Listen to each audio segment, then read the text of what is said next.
Sinong administration ng at least medyo pinakamalapit ang narating to, not solving naman, pero traffic-wise, yung medyo maganda yung performance? Sa traffic management ho, ang pinakamagandang performance in the last 20 years, Apo. yung Yumaong Bayani Fernando.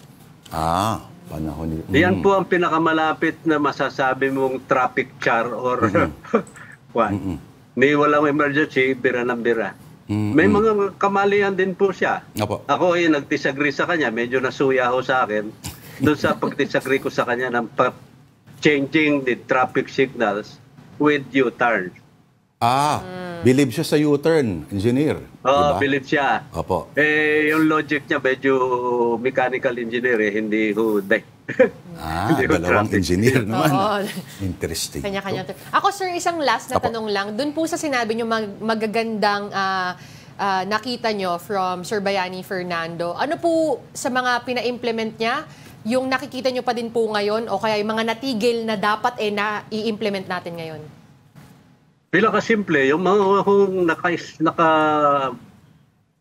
naka-block dyan sa mga sidewalk, tinanggal niya. Yung mga nagtitinda dyan sa kalye mismo, tinanggal niya. Kung bumalik ka tingnan mo sa Baclaran, ang gulo na uli.